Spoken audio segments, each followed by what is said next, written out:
রসুনে সূরা ফাতিহা ফু দিয়ে খেলে কি হয় জানলে আপনি অবাক হয়ে যাবেন। আমরা অনেকেই কিন্তু রসুনের গুণাগুণ সম্পর্কে জানি না এবং সূরা ফাতিহা পারে না এমন কোনো মুসলমান নাই। আমরা সূরা ফাতিহা ছোট্টবেলায় ইমাম সাহেবদের মুখে মুখে শুনতে শুনতে মুখস্থ হয়ে গেছে এবং সূরা ফাতিহা ছাড়া নামাজও হয় না। সুতরাং রসুনের ভিতরে কিন্তু অনেক ধরনের গুণাগুণ রয়েছে যেটা মানুষের শরীরের জন্য খুবই উপকারী এবং আল্লাহ তাআলা কোনো জিনিস কিন্তু অনর্থক সৃষ্টি করেন নাই।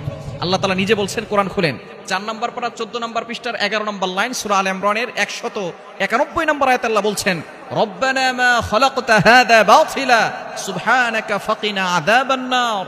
আল্লাহ পাক রব্বুল আলামিন দুনিয়াতে অনর্থক কিছুই সৃষ্টি করেন নাই, এই সব কিছু আল্লাহ তাআলা মানুষের সেবার জন্য আল্লাহ তাআলা বানিয়েছেন। রসুনের ভিতরে অনেক গুণাগুণ রয়েছে। এই রসুন খেলে কি হয়? 1 নাম্বার হচ্ছে আপনার রোগ প্রতিরোধ ক্ষমতা বেড়ে যাবে। রসুন যদি আপনি কাঁচা রসুন খেতে পারেন রোগ প্রতিরোধ ক্ষমতা বেড়ে যাবে। তবে এখানে একটি বিষয় রয়েছে, কাঁচা রসুন এবং কাঁচা পেঁয়াজ এটা খেতে পারবেন, এটা হারাম নয়। তবে নবীজি সাল্লাল্লাহু আলাইহি সাল্লাম এটা তেমন পছন্দ করতেন না, কেননা নবীজি সাল্লাল্লাহু আলাইহি সাল্লামের কাছে জিবরাইল আলাইহিস সালাম প্রায় ওহী নিয়ে আসতো এবং ফেরেশতারা তার সাথে থাকতেন। এই জন্য নবীজি সাল্লাল্লাহু আলাইহি সাল্লামের মুখে দুর্গন্ধ হলে ফেরেশতারা কষ্ট পাবে, এই জন্য তিনি এটা খেতেন না। তবে আমরা যদি কেউ কাঁচা রসুন খাই তাহলে অবশ্যই মসজিদে যাওয়ার আগে, মানুষের সামনে যাওয়ার আগে ব্রাশ করে তারপরে যাব, যাতে করে মুখে কোনো দুর্গন্ধ না থাকে, এ বিষয়ে খেয়াল রাখবো। যেহেতু রসুনে একটা দুর্গন্ধ আছে, এটা যদি আমরা মানুষের সামনে যাই, মসজিদে যাওয়ার আগে যদি খাই তাহলে অবশ্যই ব্রাশ করে তারপরে যাওয়ার চেষ্টা করব।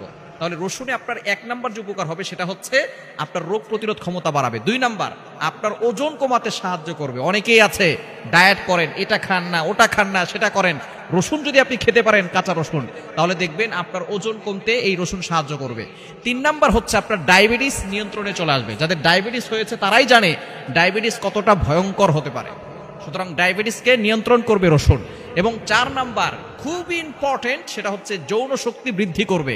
বর্তমান ইয়াং পিপল যারা আছে বিভিন্ন ধরনের গোপন পাপ কাজ করতে করতে তাদের যৌন শক্তি হারিয়ে ফেলে। আমরা বিভিন্ন ফাস্টফুডের খাবার খাওয়ার কারণে এবং নেশাযুক্ত খাবার খাওয়ার কারণে এবং গোপন পাপ করার কারণে অনেক পুরুষ এখন বর্তমানে তাদের যৌন শক্তি হারিয়ে ফেলছে। সুতরাং রসুনের কারণে কিন্তু তাদের যৌন শক্তি বৃদ্ধি পাবে। এবং 5 নাম্বার হচ্ছে যেটা খুবই গুরুত্বপূর্ণ, সেটা শরীরের বিষাক্ত যেই ভাইরাসগুলো আছে সেগুলোকে অপসারণ করে। সুতরাং রসুন যখন আপনি খাবেন তখন অবশ্যই সূরা ফাতিহা পড়ে ফু দিয়ে খাবেন, তাহলে বিভিন্ন ধরনের রোগ থেকে আল্লাহ তাআলা আপনাকে হেফাজত করবেন, কারণ সূরা ফাতিহার ভিতরেও শিফা রয়েছে। সূরা ফাতিহার একটি নাম রয়েছে শিফা ও মিন কুল্লি দা, সকল রোগের ওষুধ। সূরা ফাতিহার একটা নাম হয়েছে দোয়া। সূরা ফাতিহাকে বলা হয় উম্মুল কোরআন, কোরআনের মা। সুতরাং কোরআনের সারাংশ আল্লাহ তাআলা সূরা ফাতিহার ভিতরে ঢুকিয়ে দিয়েছেন। এজন্য যখনই আপনি রসুন খাবেন তখন সূরা ফাতিহা পড়বেন, আউযুবিল্লাহ বিসমিল্লাহ সহকারে। প্রথমে একবার দুরূদ শরীফ পড়ে নেবেন, এরপরে সূরা ফাতিহা একবার পড়বেন, পড়ে রসুনে ফু দিয়ে আপনি কিছু রসুন খাওয়ার চেষ্টা করবেন। ইনশাআল্লাহ দেখবেন আল্লাহ পাক রব্বুল আলামিন আপনাকে সুস্থতার নিয়ামত দান করবেন, বিভিন্ন রোগ থেকে আল্লাহ তাআলা আপনাকে হেফাজত করবেন। এই নিয়মে যদি আপনি খেতে পারেন তাহলে আল্লাহ পাক রব্বুল আলামিন অবশ্যই সকল ধরনের অসুস্থতা থেকে আপনাকে সুস্থতার নিয়ামত দান করবে।